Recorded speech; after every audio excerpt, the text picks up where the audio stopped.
Bonsoir à tous et bienvenue dans ce bref tour de l'actualité. Le Ziglibiti, danse folklorique de l'ouest de la Côte d'Ivoire, précisément du village de Taïragué, sous-préfecture de Daloa, bénéficie d'une renommée tant au plan national qu'international. Elle a été rendue célèbre dans les années 70 et 80 grâce à Ernesto Djedje, plus communément appelé le roi du Ziglibiti. Mais comment s'effectue cette danse? Quelle est son histoire?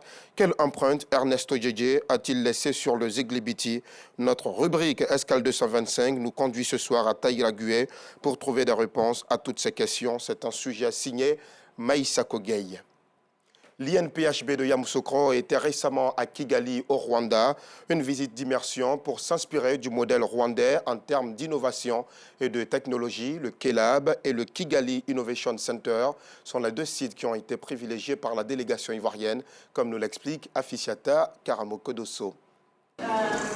Une vision entrepreneuriale, le KELAB en fait sa marque déposée. Cet établissement se veut un pôle d'innovation au service de la jeunesse rwandaise. Sa vocation, former les jeunes à la prise d'initiatives technologiques pour devenir des entrepreneurs innovants. 500 entreprises sont sorties de ce laboratoire, un résultat motivant pour les managers des KELAB et l'INPHB. C'est impressionnant ce qu'on a pu voir, donc avec deux entités, une entité à la fois de laboratoire de fabrication, donc le Fab Lab, et puis une deuxième entité d'accélération et d'incubation d'entreprises qui s'appelle plus spécifiquement le KELAB. Ça nous inspire au niveau de l'INPHB, parce que nous avons en notre sein des Fab Labs, donc il faut maintenant qu'on arrive à passer à la transformation de ces Fab Labs pour migrer vers des entités d'accompagnement à la création d'entreprises. On a un incubateur qui a été créé. Il faut maintenant arriver à faire la connexion entre notre incubateur et le Fab Lab pour que justement des porteurs de projets puissent être accueillis au sein de notre incubateur, accompagnés dans le cadre des Fab Labs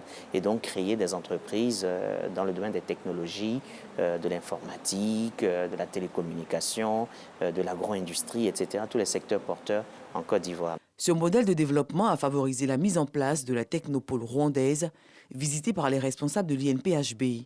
Ces technopoles est l'expression de la nouvelle image des zones de production industrielle dans un espace soigneusement aménagé, une expérience rwandaise qui inspire la Côte d'Ivoire. Je pense qu'une prochaine visite s'impose parce que je me rends compte qu'il y a encore beaucoup de choses à voir. Ce qui m'étonne, c'est que un pays, on sait le passé douloureux de ce pays et puis comment il se relève et puis la force de la décision publique. C'est ça qui impressionne. Une décision de créer un parc technologique en 2010 et qui devient une réalité en 2024. Les premières entreprises vont s'installer. Les universités se sont déjà installées sur le parc et là, je pense que c'est une réelle volonté politique. Au sein de l'INPHB, qui a aussi pour projet de créer un technoparc dans la ville de Yamoussoukro, je pense qu'on devrait pouvoir s'en inspirer. On a encore beaucoup d'étapes à notre niveau à franchir, mais l'expérience rwandaise nous laisse quand même espérer qu'il est possible d'aller de l'avant. Cette visite de l'organe dirigeant de l'INPHB à Kigali est le fruit de la coopération Sud-Sud, une démarche qui met en avant des relations de partenariat entre institutions. Le cheikh Oulaïma Ousmane Diakité a mis fin à sa tournée dans les régions du Goy et du Lodjibois.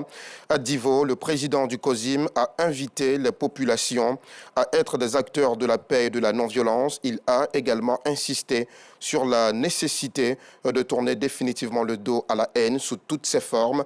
Pargassoro Kone Demadongui y était. Son reportage est à voir à 19h30. Et nous le savons depuis quelques minutes, la Croatie a décroché la médaille de bronze de la Coupe du Monde 2022.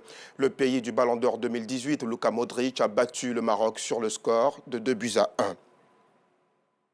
Hors de nos frontières également, la tension est montée ces derniers jours entre le Burkina Faso et le Ghana. Ouagadougou a rappelé son ambassadeur à Accra et convoqué l'ambassadeur ghanéen.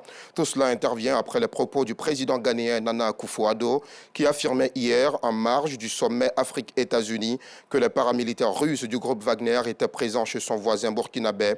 Des propos qui ont profondément affecté le gouvernement burkinabé. Le ministre délégué chargé de la coopération régionale, Karamoko Jean-Marie Traoré, a indiqué avoir écouté l'ambassadeur du Ghana pour lui faire savoir la position du gouvernement qui juge très grave les propos d'un chef d'État, de surcroît un voisin. Et pour finir, 9 millions d'électeurs tunisiens se sont rendus aux urnes aujourd'hui. Une nouvelle chambre de 161 députés doit remplacer celle qui a été suspendue en juillet dernier.